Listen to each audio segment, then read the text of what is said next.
ప్రార్థన చేసుకొని వాక్య భాగంలోనికి వెళ్దాము. మూల వాక్యాన్ని పట్టుకొని ప్రభుని గణపరచుదాం. మహాపరిశుద్ధుడు, మహోన్నతుడు, సర్వాధికారి, నీతిమంతుడు అయిన తండ్రి, మీకు వందనాలు. ఇదిగో నాయన, ఉదయ వేళలో దేవుని యొక్క దివ్యవాక్యమును ధ్యానిస్తుంటుండగా, అయ్యా మీ దాసుడు ప్రకటిస్తుంటుండగా, దాసుని స్వరమునకు మీ స్వరమును జతపరిచి దాసుని కంప్లీట్గా మీ సిలువ వెనకాతలకు తీసుకొని వెళ్ళి సిలువలో దాచబడినటువంటి మీ మాటలు మీ దాసుని నోటికి అందించి మీరు వాడుకొని తండ్రి, అయా గాడిదని వాడుకుని రీతిగా మీ దాసుని వాడుకొని మహిమ పొందమని, ఆటంకపరుస్తున్న సమస్త చీకటి శక్తులను, వినుబుద్ధి లేకుండా చేస్తున్న ప్రతి స్పిరిట్ని యేసయ్య శక్తిగల నామములో బంధించి ఈ వర్తమానాన్ని స్థిరపరచమని యేసుక్రీస్తు సర్వోన్నతమైన నామములు స్తుతించి ప్రార్థించి వేడుకుంటున్నాను పరమ తండ్రి, ఆమేన్.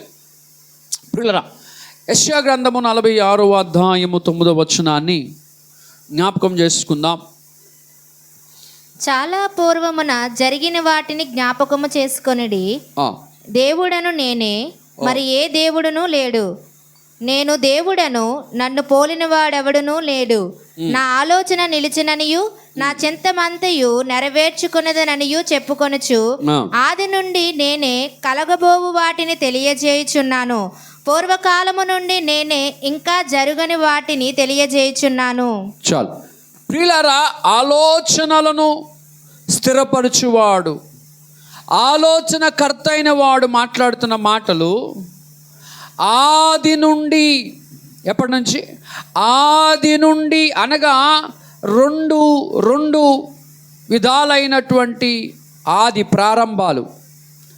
ఒకటి ప్రకృతి సంబంధమైన, సృష్టి సంబంధమైన, లేదా ఈ కంటికి కనబడుతున్నటువంటి లోక సంబంధమైనటువంటి ఆరంభము, అది భూమి పుట్టుక. రెండవ ఆది అనగా ఆత్మ సంబంధమైనది ఎక్కడ ఉన్నది అంటే పరమందున్న దేవుని రాజ్యము, పరమందున్న దేవుని లోకము, పరలోక రాజ్యము. ఎవరునూ సమీపింపరాని తేజస్సులో నిత్య అమరత్వము గలవాడు ఉంటున్నటువంటి ఆరంభము. ఆ ఆరంభమునకు ఆరంభము లేదు, ఆ ఆరంభమునకు ప్రారంభము లేదు, ఆ ఆరంభమునకు ఆది లేదు. వింటున్నారా? ఆ ఆరంభానికి ఆది లేదు. అంటే పరలోక రాజ్యము ఎన్ని వేల కోట్ల సంవత్సరాల ముందు సృష్టించబడిందో అని చెప్పడానికంటూ లేనిది, ఆరంభము లేనిది అని అర్థం. మళ్ళీ చెప్తున్నాను, ఈ భూమి సైంటిస్ట్ లెక్కల ప్రకారంగా, లేదా బైబిల్ పరంగా, లేదా వేద గ్రంథాలు ప్రకారముగా కొన్ని వేల సంవత్సరాలు అని చెప్పొచ్చు. బైబిల్ పరంగా చెప్పాలంటే 6000 సంవత్సరాలు. బైబిల్ పుట్టుకలో భూమి యొక్క ఉత్పత్తి, భూమి యొక్క ప్రారంభము ఏంటంటే 6000 సంవత్సరాలకి ముందు వెళ్తే, 2000 సంవత్సరాలకి ముందు వెళితే యేసుక్రీస్తు ప్రభు రాకడ. ఆ రాకడను గురించి మాట్లాడుకునేదే ఈ సందర్భము. జాగ్రత్తగా వినండి. 2000 సంవత్సరాల క్రితం వెనకాతలకు వెళ్తే యేసుక్రీస్తు ప్రభు శరీరధారి అయి భూమి మీదకి వచ్చాడని, కన్యక సుతుడిగా పుట్టాడని, పశువుల శాలలో జన్మించాడని, ఆయన పుట్టినప్పుడు ఆ యొక్క కురేనియా, ఆ యొక్క దేశానికి ప్రధానమంత్రిగా ఉండినప్పుడు జరిగిన మొట్టమొదటి ప్రజా సంఖ్య రాయబడవలనని, ఐగుప్తులో ఉన్నటువంటి వారి వలన, ఆ యొక్క చక్రవర్తి వలన ఆ యొక్క శాసనము వెడలి అయినది. దూరదేశంలో ఉన్న ప్రజలందరూ నజరేతులో ఉన్నటువంటి దావీదు పట్టణానికి రావాలని, దావీదు పట్టణంలోనికి వచ్చి వారి యొక్క పేర్లను ఆ ప్రజా సంఖ్యలో రాయవలనని, ప్రజాసంఖ్య రాయవలనని ఒక చట్టము తీసుకొని రాబడింది. అప్పుడు అది ఎప్పుడు జరిగిందంటే ప్రపంచానికే మొట్టమొదటి ప్రజాసంఖ్య రాయబడిన దినాలు. ఆమేన్ చెప్పాలా? హల్లెలూయా. ప్రతి 10 సంవత్సరాలకి భారతదేశంలో జనాభా సంఖ్య తీస్తారు, జనాభా లెక్కలో తీస్తారు. ఇప్పుడు జనాభా లెక్కల ప్రకారముగా మీరు ఎప్పుడైనా ఆంధ్ర యూనివర్సిటీకి వెళ్తే, ఆంధ్ర యూనివర్సిటీ ఇంకా మెయిన్ గేట్కి ఇంకా వెళ్ళక ముందుగా కొంచెం ఇంకొక gate V S Krishna, doctor V S Krishna గారి ఆ కాలేజ్ దాటినాక సెన్సస్ ఉంటుంది. పిల్లలు అక్కడ చూస్తే అది ప్రతి గంటకి దాని నెంబరింగ్ మారుతూ ఉంటుంది. ప్రతి గంటకి ఆ జనాభా సంఖ్య మారిపోతూ ఉంటుంటుంది. ఆన్లైన్లో ఈ డేట్ ఆఫ్ బర్త్లు లేకపోతే పిల్లల పేరు నమోదవుతున్న కొలదిగా ఆన్లైన్ సిస్టంలో ఏమవుతుందంటే అక్కడ మీరు ఒక గంటకి వెళ్తే 140 కోట్ల జనాభా లక్షల్లో వేలల్లోకి వచ్చింది. కొంతసేపుకి వెళ్ళినాక చూస్తే అది మారిపోతూ ఉంటుంది.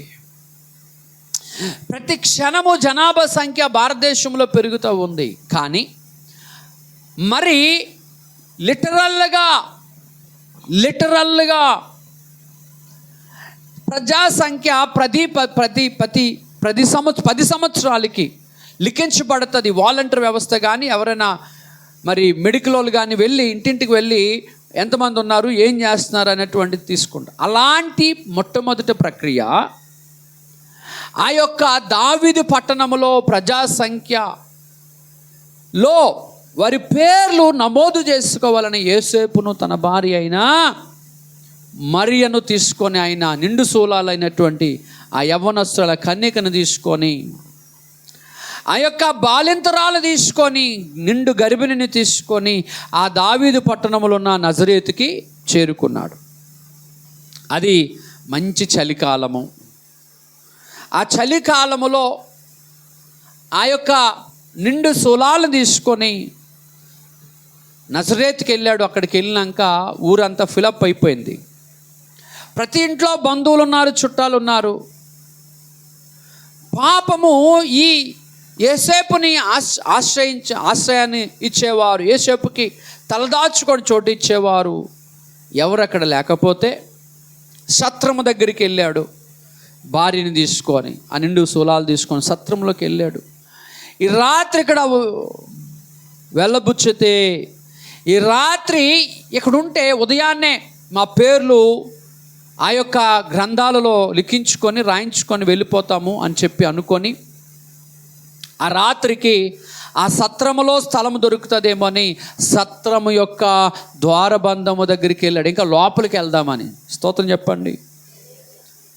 ఆ సత్రములోకి వెళ్దామని చెప్పి ఆ మెయిన్ డోర్ దగ్గరికి, ఆ ప్రధానమైన ద్వారబంధం దగ్గరికి వెళ్ళి ఈ భార్యను తీసుకొని ప్రదానం చేయబడిన లేదా గర్భవతి అయిన నిండు శూలాలైనటువంటి ఆమెను తీసుకొని ఆ యొక్క ద్వారబంధం ఎంట్రన్స్ డోర్ దగ్గర గేట్ దగ్గరికి వెళ్ళాడు.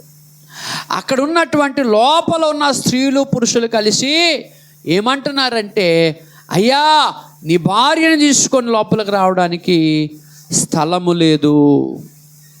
ఏంటంటున్నారు? లోపల ఖాళీ లేదు, స్థలము లేదు. ఎంత క్రూరమైన మనుషులు ఉన్నారో చూడండి. ఒక ఆడపిల్ల అందున నిండు గర్భిణి, ప్రసవ సమయములు దగ్గర పడ్డాయి, దినాలు దగ్గర పడ్డాయి. బిడ్డను చూస్తే ఎవరికైనా కనికరం వేస్తుంది, ఎవరికైనా జాలి పుడుతుంది. తోటి స్త్రీగా, తోటి ఆడదానిగా, అయ్యో ఆ ఆడబిడ్డను మనం లోపల చేర్చుకోవాలి. ఒకవేళ ప్రసవిస్తే, ఒకవేళ బయట చలి ఉంది, బయట ఆమె ఏముంటుంది, లోనికి తీసుకొని వద్దామని చెప్పి కనికరము లేని కఠినాత్ములు ఉన్నటువంటి ప్రజలు, కఠినాత్ములైన ప్రజలు, కనికరము లేని ప్రజలు ఆ నిండు శూలాల్ని లోనికి రానియలే. అమ్మా లోపల స్థలము లేదు. అందరికీ స్థలం ఉంది, ఆ నిండు శూలాలకి, ఆ యొక్క గర్భిణికే స్థలము లేదా లోపల? నా ప్రభువు గర్భమున పడినది మొదలుకొని నా ప్రభువు ఈ జనము చేత తృణీకరించబడిన వాడాయను. మరియమ్మను చూసి తృణీకరించలేదండి. మరియమ్మ లోపల ఉన్న ఒక శిశువు ఉన్నాడు. ఆ శిశువు భూమండలానికి చక్రవర్తి కాబోతా ఉన్నాడు, యూదులకు రాజు కాబోతా ఉన్నాడు. ఆ శిశువు భూమండలాన్ని తన చేతిలో పెట్టుకున్నటువంటి గొప్ప బల సంపన్నుడు. ఆయనను తిరస్కరించాలని అపవాది అనుకుంది. ఆయనను తృణీకరించాలని, ఆయనను తిరస్కరించాలని, ఆయనను తూలనాడాలని అనుకుంది. గర్భమున పడినది మొదటి దినం మొదలుకొని లోనికి రానియలేదు. ఆ తల్లి ఆ పక్కనే ఉన్న పశువుల సాల దగ్గరికి వెళ్ళింది. చాలా చలి దినాలవి, వణుకు పుట్టే చలి దినాలవి. మిడిల్ ఈస్ట్లో ఎంత వేడి ఉంటుందో దానికి మించినంత చలి ఉంటుంది ప్రతి సంవత్సరం. ఆ పశువుల సాల్లోనికి ఈమెను తీసుకొని వెళ్ళాడు. వెళ్ళిన కొంతసేపటికి ఆ తల్లి ప్రసవించింది. ఆ బిడ్డను తీసుకొని తొట్టిలో పడుకుండబెట్టారు. జాగ్రత్తగా వినండి. కొంతమంది బాల్య దశలోనే ఆ పరిస్థితికి తగిన ట్రైనింగ్ని ఇస్తారు. చైనా లేదా కొరియా లాంటి కొన్ని దేశాల్లో వారి పిల్లలు అథ్లెటిక్స్లో, ఆ పరుగుల పందాల్లో, జిమ్నాస్టిక్స్లో, డిఫరెంట్ ఆటలలో గోల్డ్ మెడల్స్ వారి దేశానికి అందించాలని తల్లిదండ్రులు ఆశపడి వారిని చిన్నప్పటి నుంచే ట్రైన్ చేస్తూ ఉంటారు. స్తోత్రం చెప్పండి. హల్లెలూయా. చిన్నతనంలో నుంచి, బాల్య దశలో నుంచి వారికి ట్రైనింగ్ ఇస్తారు. ఒకవేళ ఈతలో వారి పిల్లలు స్విమ్మర్స్గా మంచి గోల్డ్ మెడల్ సాధించాలనుకుంటే ఏం చేస్తారంటే, ఇంకా కొంచెము లేత ప్రాయములోనే వారిని తీసుకొని వెళ్ళి ఆ స్విమ్మింగ్ పూల్స్లో పడేస్తూ ఉంటారు. ఆ పడేసిన చిన్నోడు లేదా బాలుడు ఏం చేస్తాడంటే తనను తాను కాపాడుకోవడానికి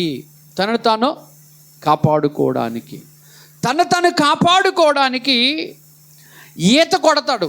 ఎలాగోకలా పైకి రావాలా, ఎలాగోకలాగా నెమ్మదిగా పైకి రావాలా.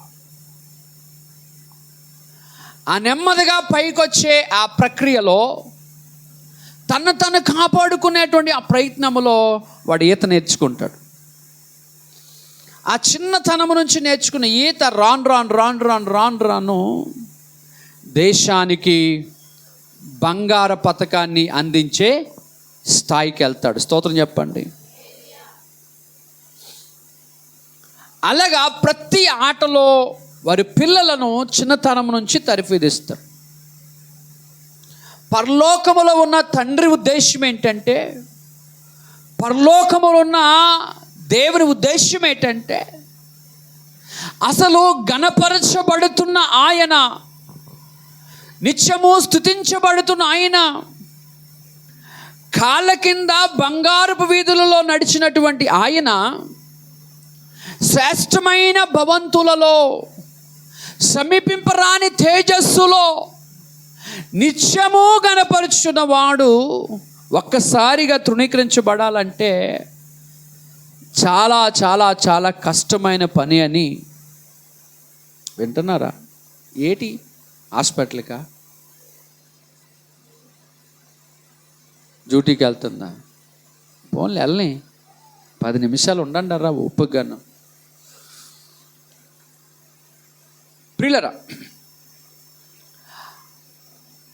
ఆ సింహాసనం మీద కూర్చునే అలవాటు ఉన్న ఆయన, దేవదూతల మధ్యలో గణపరచబడమే, స్తుతించబడమే అలవాటు ఉన్నటువంటి ఆయన, ఆకలి సమలేని తెలియలేటువంటి ఆయన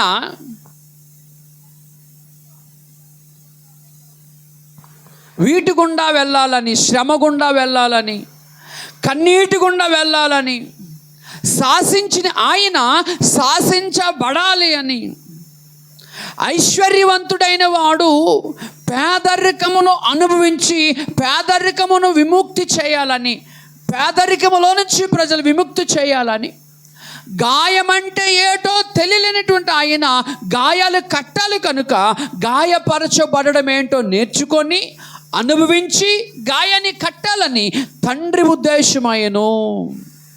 ఎవరు ఉద్దేశమైంది?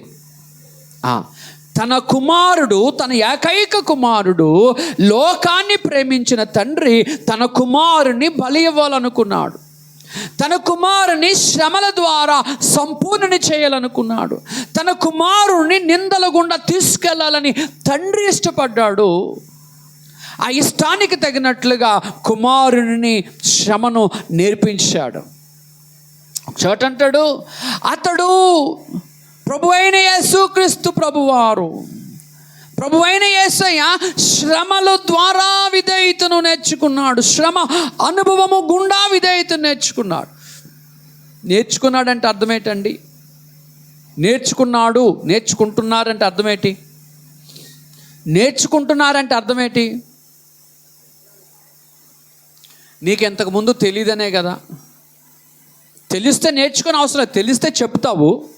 తెలీదు కనుక నేర్చుకోవాలి, తెలియని విషయాన్ని నేర్చుకోవాలి. ఆయనకు విధేయత తెలీదు పరలోకములో. ఎవడి కింద విధేయత చూపించాలి పరలోకములో? ఎందుకు విధేయత చూపించాలి? అందరూ ఆయన తయారు చేసిన వారు, ఆయన చెబితే సృష్టించబడిన వారు, ఆయన పలకగా కలిగిన వారు. వారి దగ్గర విధేయత అన్న మాట ఆయన వినలేదు పరలోకములో. విధేయతను గూర్చిన అనుభవము పరలోకములో యేసుక్రీస్తు ప్రభుకి తెలీదు, అవసరం లేదు. ఆయన సర్వభౌమాధికారం, అందరికంటే ఉన్నతమైన సింహాసనం మీద కూర్చున్నవాడు. ఎవరికి విధేయత చూపించాలి పరలోకములో? పరలోకములో ఆయనకి విధేయత తెలీదు, పరలోకములో ఆయనకు శ్రమ తెలీదు, పరలోకములో ఘనత తప్ప నింద తెలీదు, పరలోకములో శాసించడం తప్ప వినడము ఆయనకి తెలీదు. అలాంటి ఆయన నేల మీదకి, ఈ మట్టి మీదకి రిక్తుడిగా వచ్చాడు. రిక్తుడిగా వచ్చి పశువుల శాలలో జన్మించాడు. ఆయన ఆ పశువుల శాలలో ఇంకను కనురెప్పలు విప్పక ముందుగానే ఆ పశువుల శాలలో ఉన్న ఆ దుర్గంధాన్ని, ఆ దుర్వాసనను పీల్చడం, ఆ గాలి పీల్చడం నేర్చుకున్నాడు. ఆ దుర్వాసనను అనుభవించడం నేర్చుకున్నాడు. ఆ వాతావరణాన్ని నేర్చుకుంటున్నాడు, అనుభవిస్తున్నాడు. ఆ పశువుల శాలలో ఆ యొక్క ఎద్దులు, రంకెలు, కేకలు, ఆ యొక్క ఆర్తనాదాల మధ్యలో, స్తుతుల మధ్యలో ఉన్నవాడు. ఎద్దులు రంకెలు వినబడుతూ ఉన్నాయి. అప్పటి వరకు ఏంటి విన్నాడు ఆయన? అప్పటి వరకు, ఆ క్షణం వరకు ఏంటి విన్నాడు? భూమి మీద రాకముందుగా ఏం విన్నాడు? యేసుక్రీస్తు ప్రభు పరిశుద్ధుడు, పరిశుద్ధుడు, పరిశుద్ధుడు, పరిశుద్ధుడు, మహాగణుడు, మహోన్నతుడు, సర్వోన్నతుడు అని ఇటువైపు దేవదూతలు కెరూబులు శరూపుల మధ్యలో కొనియాడబడుతున్నవాడు ఇక్కడ ఏం వింటున్నాడు? గేదెరుపులు, ఆవులు కేకలు, గేదెల రంకెళ్ళు, గొర్రెల యొక్క శబ్దాలు, మేకల శబ్దాలు, కోడిపిల్లల శబ్దాలు, ఆ పశువుల సార్లు ఇంకెవరు వినబడతాయి? అవి వింటున్నాడు. కొత్తగా ఉన్నాయనికి, కొత్తగా ఉన్నాయి. ఓహో, నేను అక్కడి నుంచి ఇక్కడికి వచ్చాను కనుక వీటిని నేను అనుభవించాలి, ఇవి నేను వినాలి. వినడం మొదలెట్టాడు. ఆ గాలిని శ్వాసను పీల్చడం మొదలుపెట్టాడు. ఆయన కొంత సమయం తర్వాత ప్రజల మాటలు వినడం ప్రారంభించాడు. ఆ పశువుల శాలలో అధీనమైనటువంటి జననం.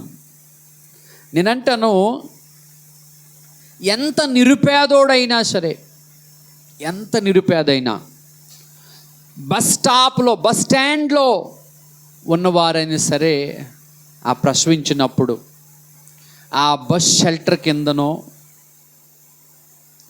ఏ బ్రిడ్జి కిందనో, ఏ కమ్మల పాకల కిందనో, ఏ 4 తాటాకుల కిందనో ఏ తల్లైనా తన పిల్లకి జననమిచ్చి ఉంటుంది, ప్రసవించి ఉంటుంది. కానీ వారికంటే ఏటట, మీరు ఎప్పుడైనా విన్నారా? మీ పిల్లలు కానీ, మీ తాతలు కానీ, మీ ముత్తాతలు కానీ, మా ముత్తమ్మ ఇల్లు లేక పశువుల శాలలో మా ముత్తాతకి జననమిచ్చిందని విన్నారా?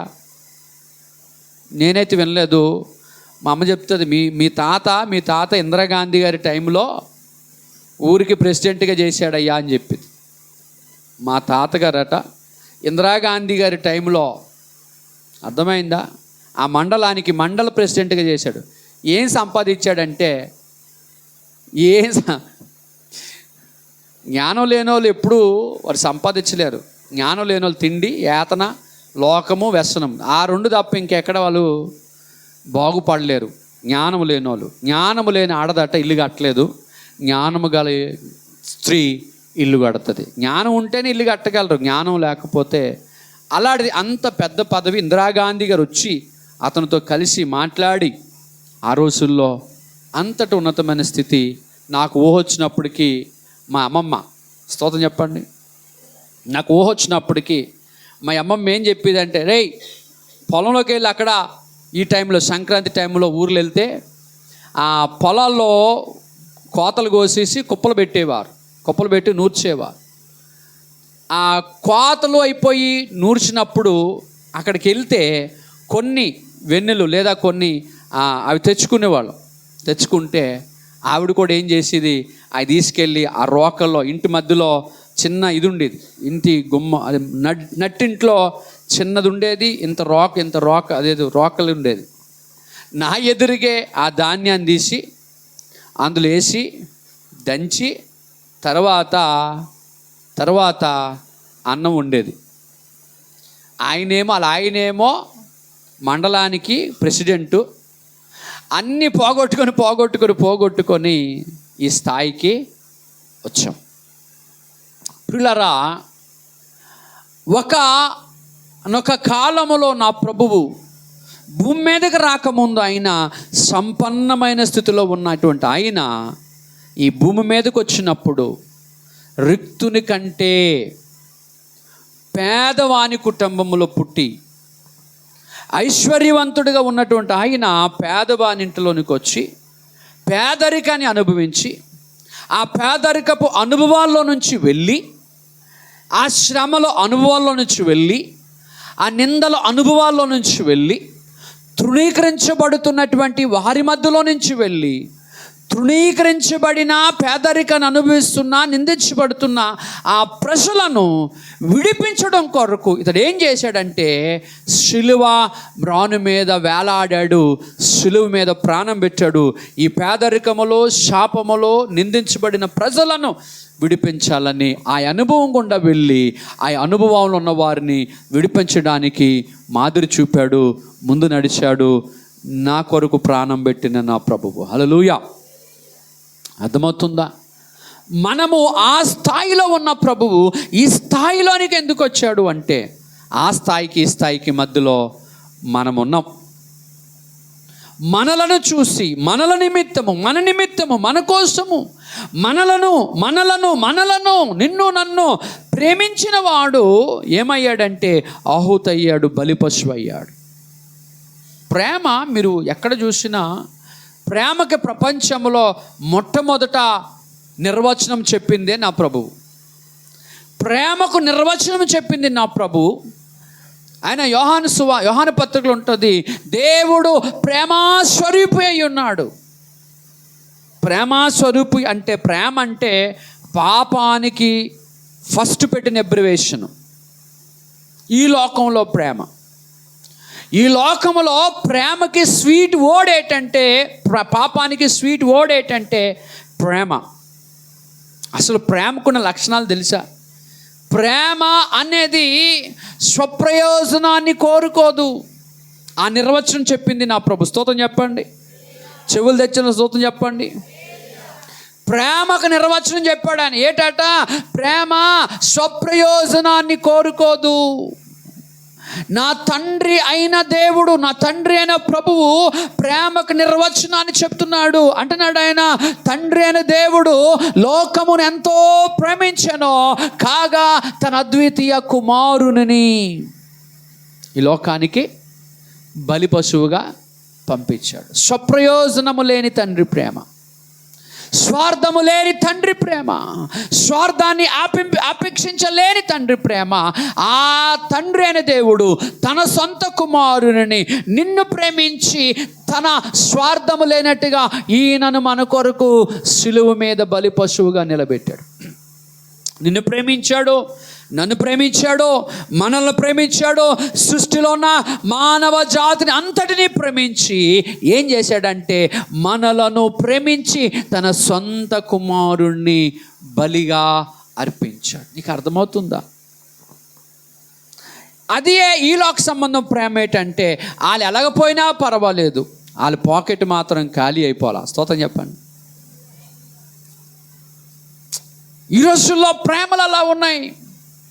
వాళ్ళు ఏమైపోయినా పర్వాలేదు, మేము బాగుంటే చాలు. ఈ రోజుల్లో ప్రేమలు అలాగ ఉన్నాయి. కాదు ప్రియులారా, దేవుడు నిన్ను నన్ను ఎంతగానో ప్రేమించి తన సొంత కుమారుడికి ట్రైనింగ్ ఇచ్చాడు. తన సొంత కుమారుని శ్రమల ద్వారా తీసుకెళ్ళాడు. తన సొంత కుమారుని గాయము ద్వారా తీసుకెళ్ళాడు. తన సొంత కుమారుణ్ణి బలిగా అర్పించాడు. ఆయన నిన్ను నన్ను ప్రేమించి. క్రిస్మస్ అంటే కేవలం కేక్స్ అని, క్రిస్మస్ అంటే డ్యాన్సులు అని, క్రిస్మస్ అంటే పాటలని, ఏటో వీళ్ళు బయటికేమో దేవుడి ప్రేమ, లోపలేమో వీళ్ళొల్లు ప్రేమ. పైకేమో హఠాసాలు, ఆర్భాటాలు, పాటలు, డ్యాన్సులు, కేకులు, చప్పట్లు, లోపలేమో పక్క వెళ్ళిపోయి సైకిలు. నేను గమనించలేదు అనుకుంటే అందరినీ, అయ్యో మీరు చాలా డేంజరస్ పాస్టర్ దగ్గర ఉన్నారు, మీకు తెలియదేమో. అర్థమవుతుందని నేను చెప్తున్నాను. నా దేవుని ప్రేమ స్వార్థము లేనిది, స్వప్రయోజనాన్ని కోరుకోలేనిది. ఆయన నిన్ను నన్ను ప్రేమించుచున్నవాడు. ప్రియులారా, ఆ ప్రేమను వెల్లడిపరచడానికి, ఆ ప్రేమను లోకానికి చూపించడానికి, ఆ ప్రేమను లోకానికి అందించడానికి తన సొంత కుమారుణ్ణి ఆ పశువుల దాకా పంపించాడు. అక్కడికి వెళ్ళాడు. ఆయన అక్కడ ఆ వాతావరణాన్ని అనుభవిస్తున్నాడు. కొన్ని దినాలు అక్కడనే ఉన్నాడు. అక్కడి నుంచి మరలా ప్రయాణం ప్రారంభించబడింది. ప్రియులారా, నా ప్రభువు సమస్తము ఎరిగినవాడు, అనగా భవిష్యత్తులో జరగబోతున్నది ఏటట, రాబోతున్న కాలములో కలుగబో వాటిని తెలియజేయుచున్నావు.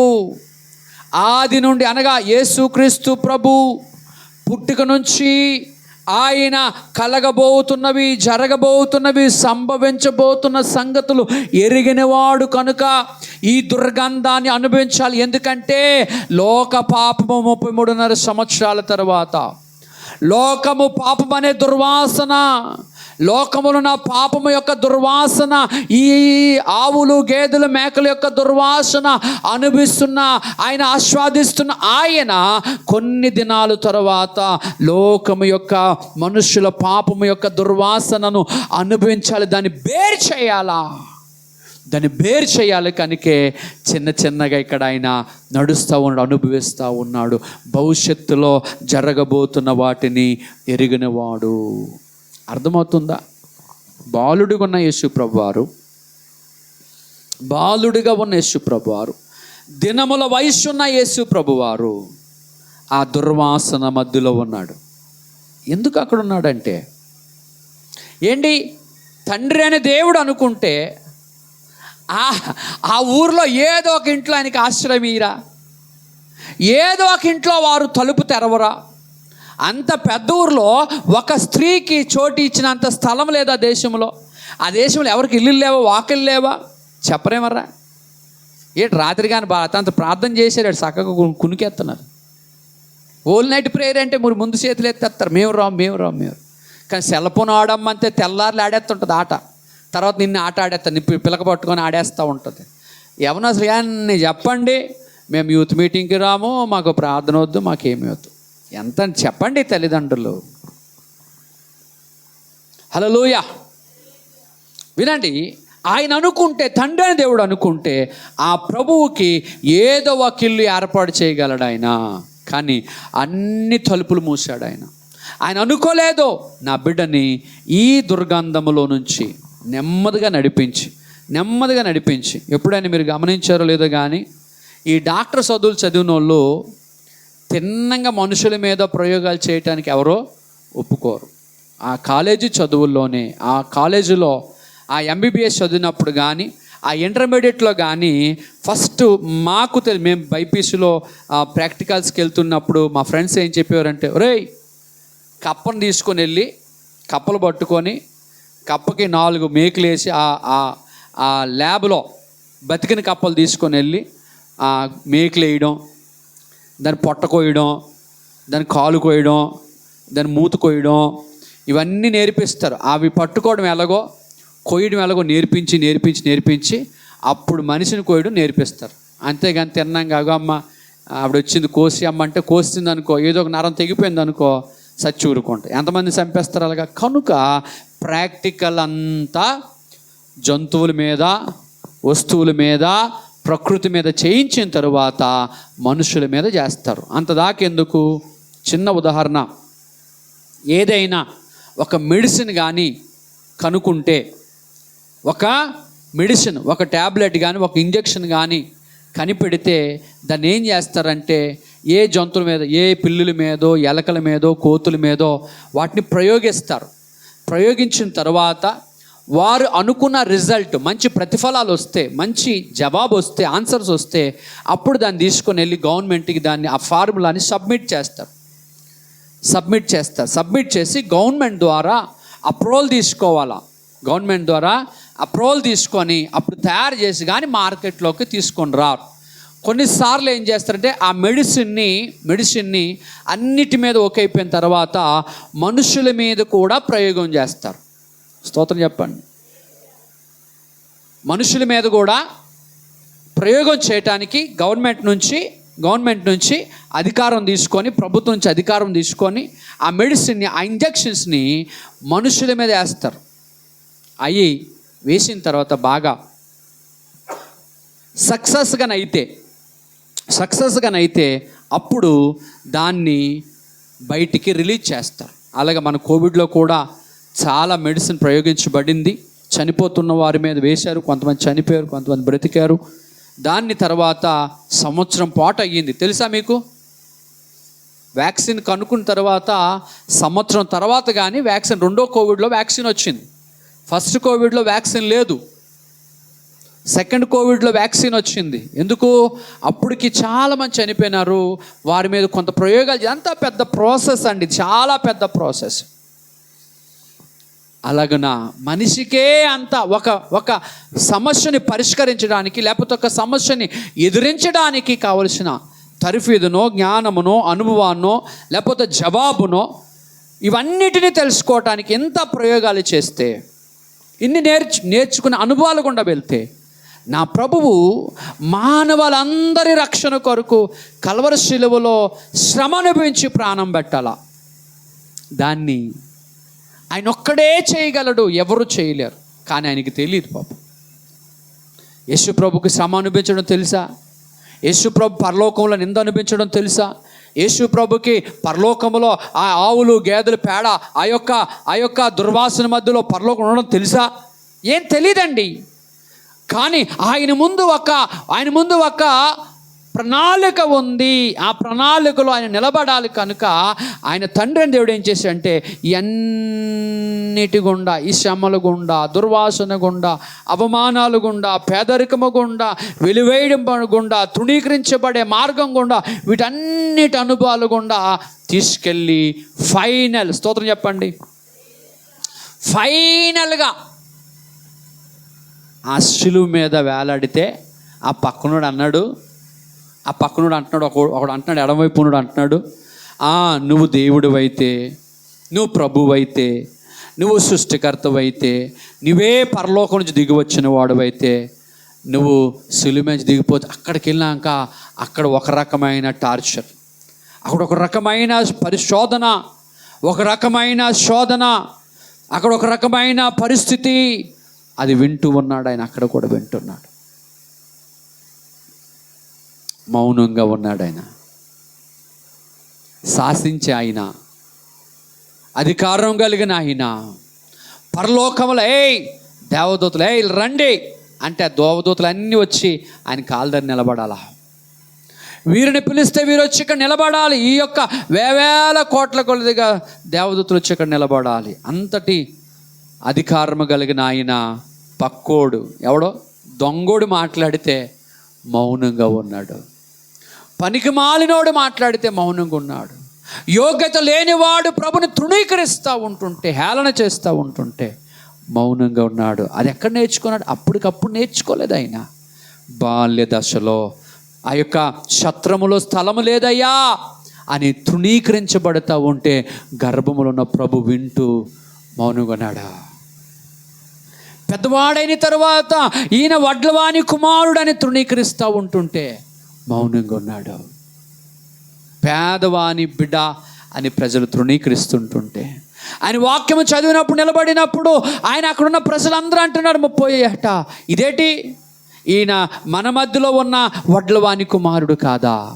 ఆయన మాటలు ఆయన మాట్లాడుతుంటుంటట, ప్రభు మాట్లాడుతుంటుంట అందరు హృదయాలు తెరవబడ్డాయంట. ఆయన మాటలకట ప్రజలు తన్మయం చెంది అంత చక్కగా మాట్లాడిన ఆయన వాక్యం చదివినప్పుడు, ఆ ధర్మశాస్త్ర గ్రంథంలో యెషయా గ్రంథాన్ని చదువుతున్నప్పుడు దేవుని ఇష్టవస్త్రం ప్రకటించుటకును, దీనులకు శుభవర్తమానం ప్రకటించుటకును, చీకటిలో ఉన్న వారికి వెలుగును ప్రకటించుటకును దేవుడు నన్ను ఏర్పరచుకొనును, దేవుడు నన్ను పిలుచుకొను మాటలు చదువుతున్నప్పుడు అక్కడ వారందరూ మాటలు విని ఆశ్చర్యం. అంత సుందరమైన స్వరము, మధురమైన మాటలు గలవాడు. ఆ మాటలు విని ప్రజలందరూ ఆశ్చర్యపోయారు. ఆయన ఆ శిలువ మీద ఉంటే పక్కనున్న ఆయన తృణీకరిస్తూ ఉన్నాడు, పక్కనున్న ఆయన హేళన చేస్తూ ఉన్నాడు. కానీ ఆయన హృదయంలో ఒకటే ఆలోచన, హృదయంలో ఒకటే తలంపు, నా తండ్రి ఏ పని కొరకు పంపించాడో, ఏ మానవ జాతిని విడిపించాలని నా తండ్రి అభిష్టమాయనో, ఏ మనుషుల కొరకు నేను కల్వరిలో రక్తము కార్చాలని నా తండ్రి సంకల్పమాయనో, ఆ సంకల్పం మీద దృష్టి పెట్టినటువంటి మాట వినిన సొంత బిడ్డ, మాట వినిన కుమారుడు. దీని స్తోత్రం. ఆయన మాట వినటే భాగ్యం అనుకున్నాడు. ఆ తండ్రి మాట వినటియే భాగ్యము, తండ్రి యొక్క చిత్తము నెరవేర్చుటియే భాగ్యం అనుకొని ఆ శిలువ మ్రాను మీద అప్పటికే శరీరం అంతా గాయాలమయమైపోయి ఉంటే, శరీరం అంతా దెబ్బలు తినుంటే పక్కన ఏడుసినోడిని ఎక్కిరిస్తున్నట్లుగా గాయాలతో నింపబడినటువంటి ఆయన్ని ఈ పక్కనోడు మాటలతో గాయం చేస్తున్నాడు, మాటతో గాయం చేస్తున్నాడు. నువ్వు దేవుని కుమారుడువా? అరే బాబు, నేను అదే కనుక ఎంత భరించానని చెప్తూనే ఉన్నాడు ఆయన. నువ్వు అన్నట్టుగా అన్నాడు ఆయన పొంతు పిలాతు దగ్గర, ఆ యొక్క రాజుల దగ్గర, అధికారుల దగ్గర, నువ్వు యూదులకు రాజువా అంటే మీరు అన్నట్టుగానయ్యా, మీరు ఏదంటే అదే, మీరు అన్నట్టుగా నేను రాజునే అన్నాడు. అయినా ఈడు ఏం చేస్తాడు, మళ్ళీ పొడుస్తాం. కొంతమంది బాధలో ఉన్నవారిని ఏం చేస్తారంటే మాటలతో గాయపరుస్తూ ఉంటారు, పరీక్షిస్తూ ఉంటారు, శోధిస్తూ ఉంటారు. ప్రియులారా, ఆ పరిస్థితి గుండా ఆయన వెళ్ళాడు. ఆ కల్వరి శిలువ మీద తుది శ్వాస విడిచాడు. ఆయన తనకు అప్పగించిన తండ్రి అప్పగించిన పనిని ముగించాడు. రాబోతున్న కాలములో జరగబోతున్న సంగతులను ఎరిగినవాడు నా ప్రభువు బాల్య దశలోనే ఎరిగినవాడు. ఆయన భూమి మీదకి బాలుడిగా వచ్చినప్పుడే 33.5 సంవత్సరాల తర్వాత తన కనుల ముందు, తన ఆలోచనలలో ఏ దుర్గంధాన్ని అనుభవించాలో, ఏ దుర్గంధాన్ని పీల్చాలో, ఏ దుష్ట జనమద నిలిచేవాలో బాల్యము నుంచే ఎరిగిన వాడు ఆయన. ఆ రక్షణ ప్రణాళికను ఎరిగి నెరవేర్చి ఆ ధర్మశాస్త్రం యొక్క శాపము కింద ఉన్న వారిని విడిపించడానికి ధర్మశాస్త్రానికి ఆయన బద్ధుడయ్యాడు, ధర్మశాస్త్రాన్ని నెరవేర్చాడు. అర్థమవుతుందా ప్రియులారా? నా ప్రభువు ధర్మశాస్త్రాన్ని నెరవేర్చి ధర్మశాస్త్రంలో ఆజ్ఞలన్నిటినీ ఆ యొక్క శాపమంతటిని, క్రియల మూలంగా వచ్చిన శాపమంతటిని కొట్టివేయటానికి ఆ శాపకరమైన మరణాన్ని శిలువ మ్రాను మీద వేలాడి శాపమును విరగొట్టినటువంటి గొప్ప దేవుడు, ఆశ్చర్యకరుడైన దేవుడు. దేవుని స్తోత్రం చెప్పండి. అంత గొప్ప దేవుని కలిగి ఉన్నాం ప్రియులారా. దేవుని విడిచిపెట్టకండి, దేవుని పాదాల దగ్గర నమ్మకంగా ఉండండి, యథార్థత నేర్చుకోండి. మరలా మీకు బ్రతిమలాడి చెప్తున్నాను, నువ్వే సమయమందైనా స్థలమందైనా క్రైస్తవులుగా యథార్థతను నేర్చుకోండి. అబద్ధాలు లేనివి అవి అన్నీ అసహ్యం అండి ప్రభువుకి. నాకు ఎవరికైనా అసహ్యమే. నీకై చాలా ఇష్టంగా ఉండొచ్చు, అబద్ధం ఆడడం నీకు ఇష్టంగా ఉండొచ్చు, లేనిది కల్పించడం నీకు ఇష్టంగా ఉండొచ్చు. కానీ దేవుని నమ్ముకొని దేవుని నమ్ముకొని దేవుడు తెలుసు అనుకుంటూ దయచేసి అలాగన జీవించకండి. నీ ప్రభువు, నా ప్రభువు నీ కొరకు నా కొరకు సమస్తాన్ని ఆదిలోనే చేశాడు. జగత్ పునాదులు వేయబడక ముందుగానే ఈ రక్షణ ప్రణాళికను సిద్ధపరిచిన దేవుడు. ప్రియులారా, ఒక్క మాట చూపించి నేను ముగిస్తాను. చూడండి, కొరింథీయులకు రాసిన పుస్తకం అనుకుంటాను. కొరింథీయులకు రాసిన పుస్తకము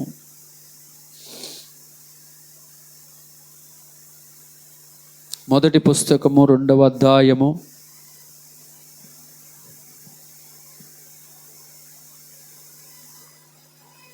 4వ వచనము నుంచి త్వరగా. మీ విశ్వాసము మనుషుల జ్ఞానమును ఆధారము చేసుకొనక దేవుని శక్తిని ఆధారము చేసుకొని ఉండవలెనని నేను మాట్లాడినను, సువార్త ప్రకటించినను, జ్ఞానయుక్తమైన తీయని మాటలను వినియోగింపక పరిశుద్ధాత్మయు దేవుని శక్తియు కనపరుచు దృష్టాంతములనే వినియోగించి తిని.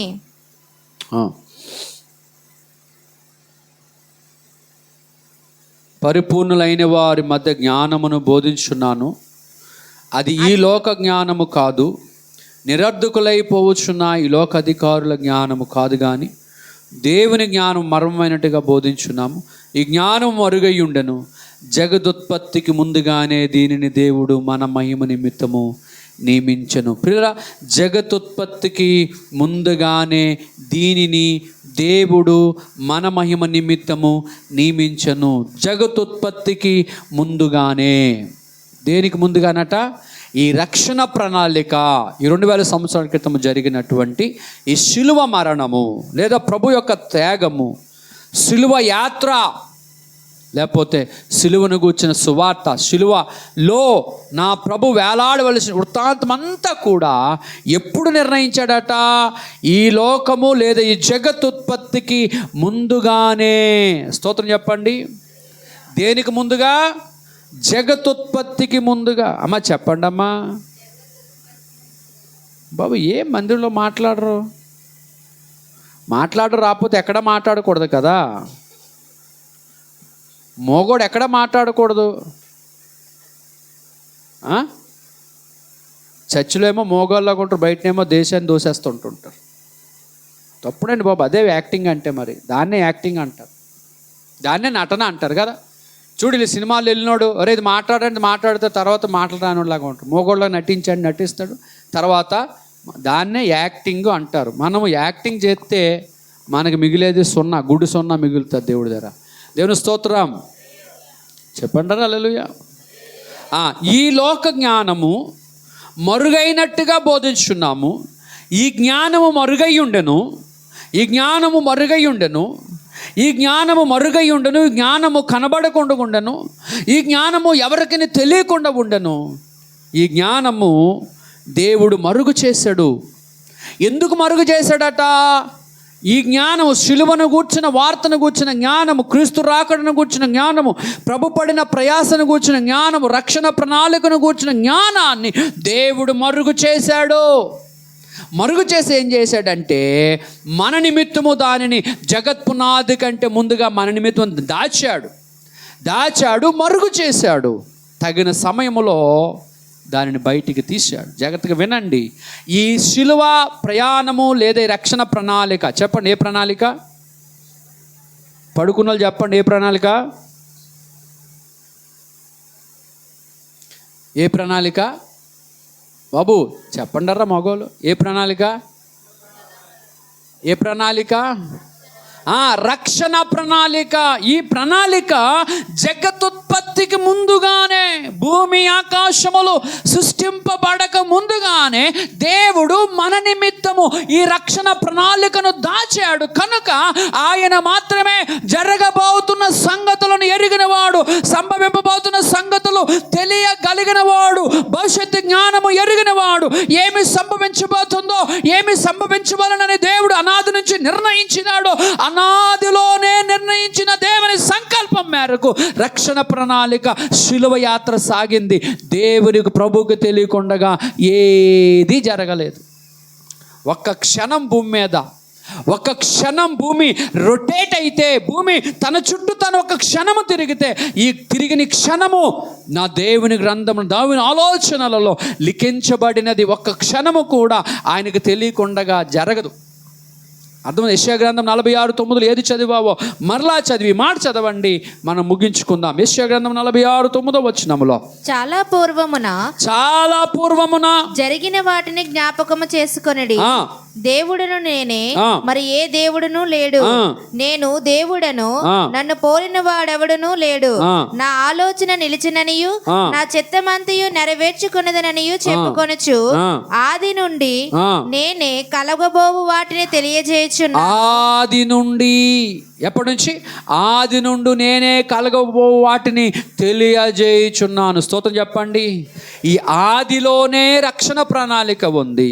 పౌలు గారికి దేవుడు తన ఆత్మనేత్రాలు తెరిచి పౌలు గారి ద్వారా సంఘానికి ఈ మాటలు తెలియజేస్తున్నాడు. ఈ జ్ఞానము, ఈ దేవుని జ్ఞానము, ఈ దేవుని ప్రణాళిక, ఈ దేవుని ఉద్దేశము, ఈ దేవుని చిత్తము, ఈ రక్షణ ఇలాగన ఇది జరగాలి. ప్రభు రావాలి, ప్రభు చనిపోవాలి, ప్రభు తిరిగి లేపబడాలి, ప్రభు రక్తం మనుషులను విడిపించాలి, రక్షణ ప్రణాళికను జరగాలని దేవుడు ఏం చేశాడంటే జగత్ పునాది వేయబడక ముందు, మీరు వింటున్నారు అనుకోవట్లేదు, మీరు వింటున్నట్టుగా లేరు, నాకు కనబడట్లేదు.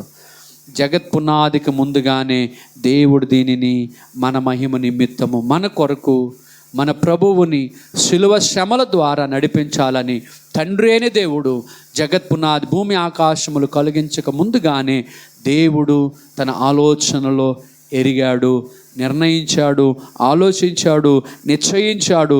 దానిని 2000 సంవత్సరాల క్రితము తన సొంత కుమారుని ద్వారా అది నెరవేర్చాడు. భూత భవిష్యత్తు కాలములు ఎరిగిన దేవుడు, మనం ఆరాధిస్తున్న దేవుడు కనుక జరగబోతున్న సంగతులు ఎరిగిన వాడు. నీవు రేపేమవుతావు అని తెలుసు. నీకు ఆలోచన పుట్టక ముందుగా, తలంపు పుట్టక ముందుగానే నీ తలంపు యొక్క ముగింపు స్థానాన్ని, తలంపు యొక్క నెరవేర్పును ఎరిగిన వాడు. ఆయన దగ్గర బహు జాగ్రత్తగా ఉండాలి, చాలా నమ్మకంగా ఉండాలి, యథార్థంగా ఉండాలి. నేర్చుకోండి, మీరు అందరూ యథార్థత నేర్చుకోవాలి.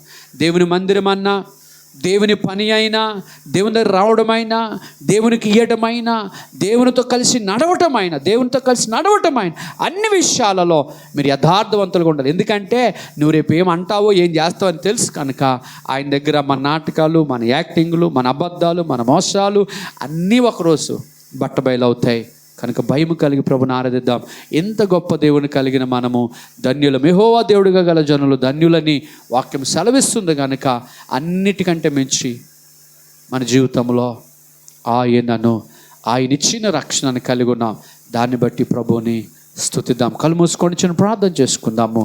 మహాపరిశుద్ధుడు, మహోన్నతుడు, సర్వాధికారి, మీకు వందనాలు, స్తోత్రాలు. ఇదిగో నాయన, ఈ ఉదయకాల సమయంలో ప్రభు జరగబోవు సంగతులను ఎరిగిన దేవుడువు. అయా రక్షణ ప్రణాళిక, అయా భూమి పునాదులు వేయక ముందుగానే సిలువ మ్రాను మీద వేలాడిన యేసుక్రీస్తు ప్రభును గూర్చిన సంగతులను తెలుసుకున్న దేవుడు ప్రభా. అందుబట్టి వందనాలు. మమ్మలను క్రీస్తు యేసు ప్రేమలో సృష్టించుకున్నందుకు వందనాలు, స్తోత్రాలు చెల్లిస్తూ యేసుక్రీస్తు నామములో స్తుతించి ప్రార్థించి వేడుకుంటున్నాం పరమ తండ్రి. ఆమెన్. హల్లెలూయా. ఆమెన్.